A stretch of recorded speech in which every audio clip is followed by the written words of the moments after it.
having the sessions for the impeachment court in the morning, we have to put a halt because of the session in the afternoon. May I make a suggestion that in the last week when we did our sessions, we only took about 2 to 3 hours the most tackling our legislative calendar.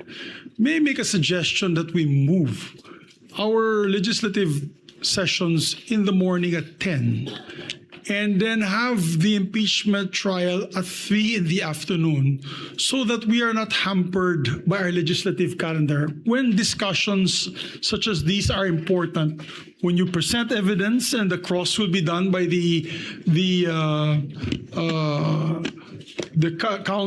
counsels for the respondent, hindi po mapuputol yung kanilang discussion. Mr. President, hanggang sawa tayo, pwede tayo dito from 3 to 10 ng gabi. That way, lahat ng tao po ay makakapanood din ng mga sagot nila. And at the same time, we can do our work and maybe hasten the proceedings of the impeachment trial, Mr. President. That's my simple suggestion, and I would like to make it into a proper motion, Mr. President. Of course, giving leeway to the Senate, to the impeachment presiding officer, which days he would want to do it. Your honors, my dear colleagues. The point of the Senator-judge Zubiri is well taken. I think we should adjust as the need arises our session and or the impeachment trial, subject to a day's notice, I guess, to the parties before we shift. Hindi naman pwedeng the following day agad kung sakasakaling gagawin natin. But if ever we will do it, subject to notice to the parties. Yes, Senator-judge Pia Cayetano. Mr. Presiding Judge and Senate President, I recall we discussed this in caucus.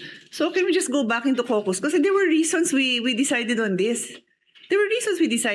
So may I humbly suggest that we, take a moment and just discuss this in caucus. Plus, the minority floor leader is not here right now. So may I just humbly request that we have this discussion. Thank you. We won't do it yet anytime soon anyway, Senator-judge Pia. Not anytime Yes, maybe soon. we can make a Certainly decision. not this week. Mr. Presiding Officer, maybe we can make a decision by tomorrow. We can wait for the minority floor leader to attend Excuse me. today, and we can discuss it on caucus, and maybe by tomorrow the presiding officer can make a decision. Yes, what is the pleasure of Senator-judge Camille Villar? Yes, because I remember not too long ago, our majority floor leader even brought up the idea of starting 30 minutes after, from 10 o'clock to 10:30. And then it was suggested by our other colleague that we discuss it in caucus together. So let's afford the same time for such decisions, right? I mean, So, we can't do it right away. Mr. President, we're not in a hurry to decide on this matter. Mr. Presiding Officer, I'm just laying the predicate. Yes. It's best that we discuss this in open court now, and hindi po mabulaga sila na by Monday, iba na yung schedule. Tama po yung sinabi mo, we'll give them enough time to make the adjustments.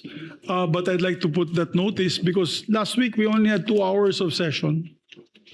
At least And for the sayang po, parties, Mr. President, for the Mr. parties and Presiding Officer. Senator-judges to keep that in mind, that there is such a possibility should we decide to Yes. do that after caucus. And I think this is more important, Mr. President. The impeachment trial, we do it in proceed with, of course, with